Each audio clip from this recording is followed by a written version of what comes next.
Hi friends, இன்றைக்கி வீடியோவில் 3 வகையான ரெஸ்டாரண்ட் ஸ்டைல் ரைஸ் தான் பார்க்க போகிறோம். ஃபஸ்ட்டு டொமேட்டோ ரைஸ், அப்புறம் வெஜ்ஜு புலாவ், அப்புறம் ஃப்ரைட் ரைஸ்.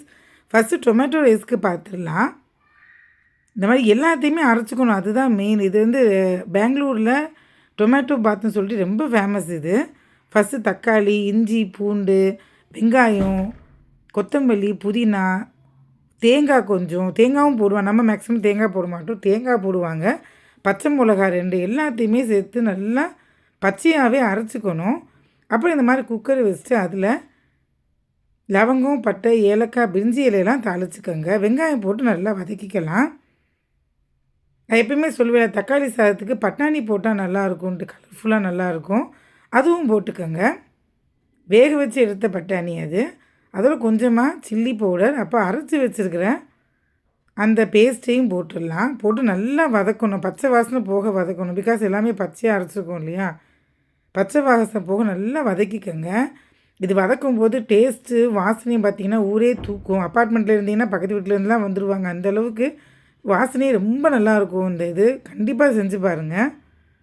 நான் இதே மாதிரி தொன்னி பிரியாணி போட்டிருப்பேன், அந்த ஸ்டைலில் தான் இதுவுமே.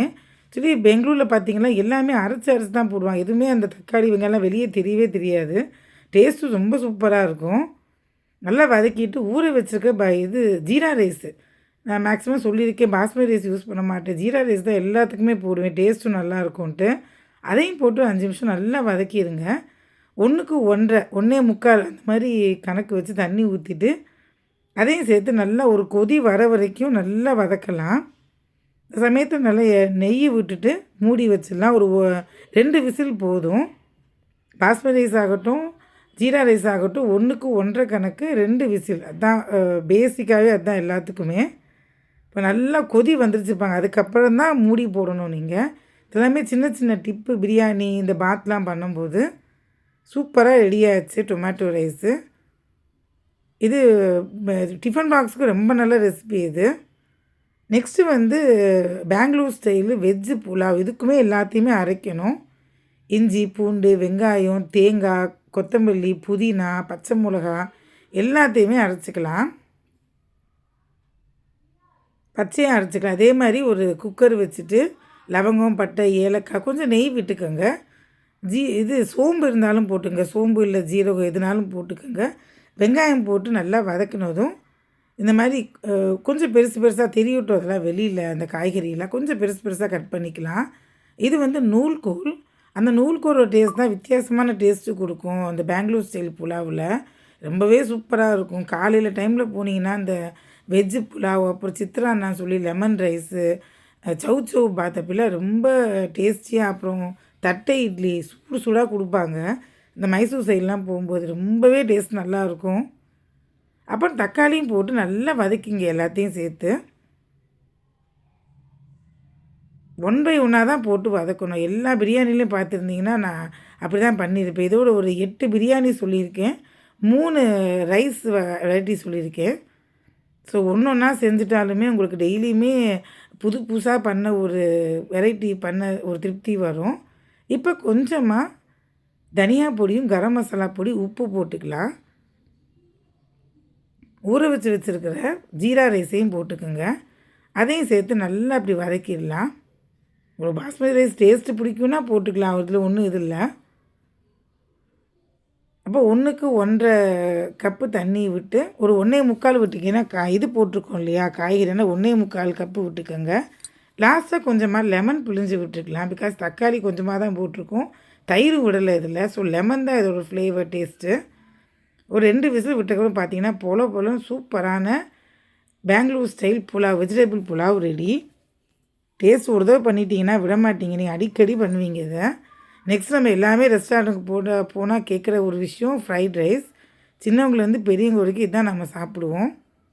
ஃபஸ்ட்டு ஒரு வாண்லி வச்சு எண்ணெய் ஊற்றிக்கலாம். அதில் இந்த ஃப்ரைட் ரைஸ் வீட்டிலே நம்ம ஈஸியாக செஞ்சிடலாம். எந்த ஒரு பொடியும் வேணாம், எதுவும் வேண்டாம் கடையில் வாங்குறது. நம்மளே வீட்டில் இருக்கிற திங்ஸை வச்சு ஈஸியாக பண்ணிடலாம். அதே டேஸ்ட் தான் வரும். எண்ணெய் ஊற்றிட்டு கொஞ்சமாக குட்டி குட்டியாக சாப் பண்ண பூண்டு போட்டுக்கோங்க. அப்புறமா குட்டி குட்டியாக சாப் பண்ண வெங்காயம் போட்டுக்கோங்க. நல்லா ஃபைனாக அதை வந்து மொறுன்னு நல்லா வதக்கணும். ஃப்ரைட் ரைஸ்னால் என்ன நல்லா ஃப்ரை பண்ணுறது தான். ஸோ எல்லாத்தையுமே போட்டு நல்லா ஃப்ரை பண்ணணும். அப்போவே உங்களுக்கு அந்த வாசனை வந்துடும். ரெண்டையுமே போட்டு நல்லா வதக்குனதுக்கப்புறம் கேரட்டு, இது கோஸும் போட்டுக்குங்க. அந்த வாசனை கேரட்டும் அந்த குடமிளகா, கோஸ் 3யும் சேர்த்து வதக்கும் போதே அந்த வாசனை வந்துடும். அப்புறமா கொஞ்சமாக இது ஸ்ப்ரிங் ஆனியன் வெங்காயத்தாள் சொல்லுவாங்க இல்லையா, அது ரொம்ப இம்பார்ட்டன்ட் இதுக்கு. நல்லா வதக்கணுன்னே அதையும் போட்டுக்குங்க. காய்கறி ஒன் பை ஒன்னாக போட்டுட்டு அதையும் சேர்த்து நல்லா வதக்கலாம். 10 நிமிஷம் ஹை ஃப்ளேமில் வச்சு வதக்கணும். இதுக்கு நீங்கள் இது இரும்பு வாணலி வச்சு வதக்குனீங்கன்னா ரொம்பவே அந்த டேஸ்ட் நல்லாயிருக்கும். ஸோ 10 நிமிஷம் ஹை ஃப்ளேமில் கைவிடாமல் வதக்கிட்டே இருங்க. இந்த பக்கம் நான் பாஸ்மதி ரைஸை அரை மணி நேரம் ஊற வச்சு கொஞ்சம் ஒன்று பாதியமாக, அதாவது ஒரு 80% குக் பண்ணி எடுத்திருக்கேன். இது சேர்த்து போடவே கூடாது. எப்பயுமே காய்கறி தனியாக, சாதம் தனியாக பண்ணிவிட்டு அப்புறம் தான் கலக்கணும். அந்த ரைஸையும் போட்டு நல்லா வதக்கணும். இது எல்லாமே டிப்பு. ஸோ இப்போ நல்லா வதக்கிட்டிங்களா, இது ஒரு 80% மொறு மொறுன்னு ஒரு இது வரும். அந்த மாதிரி வதக்கினா போதும். 80% வரைக்கும் கொஞ்சம் குக்கு ஆகாமல் தான் இருக்கணும் அது. ஸோ இந்த வெரைட்டி ரைஸு அப்புறம் பிரியாணிலாம் செஞ்சு பார்த்துடலாங்களா? ப்ளீஸ் ஃபீட்பேக் மட்டும் சொல்லிடுங்க எனக்கு. எந்த ஃபீட்பேக்காக இருந்தாலும் பரவாயில்ல. 2 வீடியோஸ் நான் வந்து லிங்க் கொடுக்குறேன் டிஸ்கிரிப்ஷன் பாக்ஸில், அதில் போய் பார்த்துக்கோங்க. ஒரு 80% குக் ஆனதுக்கப்புறம் சோயா சாஸ் கொஞ்சம் விட்டுக்கலாம்.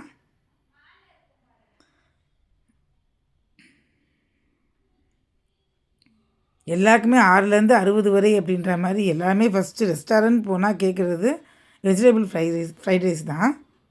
ஸோ நான் நல்லா உதிரி உதிரியாக பண்ணி வச்சுருக்கிற பாஸ்மதி ரைஸை இப்போ போட்டுக்கலாம். நம்மளே வீட்டில் பண்ணலாம். இதில் எதுவும் வெளியில் பவுடர் வாங்கணுன்ற அவசியமே இல்லை. இந்த சமயத்தில் மேலே சாதத்துக்கு மேலே தான் அந்த பெப்பர் பவுடர் போடணும் 1 ஸ்பூனு. அந்த காய்கறி வதக்கும்போது போடாதீங்க. வினிகர் கொஞ்சமாக விட்டுக்கலாம். நல்லா இப்போ சேர்த்து வதக்கலாம். ஃபுல்லாக காய்கறி சாதம் எல்லாம் சேர்த்து நல்லா வதக்கிடலாம்.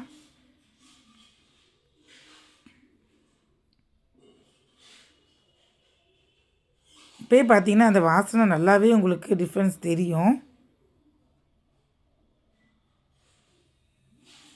அதான் ரெடி ஆகிடுச்சு. கடைசியாக அந்த வெங்காயத்தாள் போட்டு இறக்கிடலாம். நான் ஃபுல் ஃப்ளேமில் வச்சு தான் பண்ணிகிட்ருக்கேன். ஸோ அந்த ஸ்ப்ரிங் ஆனியன் மேலாப்பில் கொஞ்சம் போட்டுக்கலாம். அவ்வளோதான். இப்போது வெஜிடபிள் ஃப்ரைட் ரைஸ் ரெடி ஆகிடுச்சு. சூப்பராக எல்லாமே 3 ரைஸும் பார்த்திங்கன்னா டிஃப்ரெண்ட் டேஸ்ட்டில் சூப்பராக இருக்கும். ரெஸ்டாரண்ட்டில் போய் சாப்பிட்டு ஃபீல் கிடைக்கும். வீட்டில் எல்லாருக்கும் கொடுத்து பண்ணி பார்த்து ஃபீட்பேக் சொல்லுங்கள் ப்ளீஸ். அந்த வெஜிடபிள் புலாவெல்லாம் பார்த்திங்கன்னா டேஸ்ட் ரொம்பவே டிஃப்ரெண்ட்டாக நல்லா இருக்கும். டொமேட்டோ ரைஸ் நம்ம நார்மலாக பண்ணுற மாதிரி இருக்கா, டேஸ்ட்டும் வித்தியாசமாக இருக்கும். சப்ஸ்கிரைப் பண்ணிக்கோங்க, லைக் பண்ணிக்கோங்க சேனலை ப்ளீஸ். என்னோட எல்லா வீடியோஸ்க்குமே லைக் கொடுத்துக்கோங்க, சப்ஸ்கிரைப் பண்ணுங்கள், ஃப்ரெண்ட்ஸுக்கெலாம் அனுப்புங்க ப்ளீஸ். இந்த மாதிரி நிறைய வீடியோஸ் நான் போட்டுக்கிட்டே இருக்கேன். தேங்க்ஸ் ஃபார் வாட்சிங்.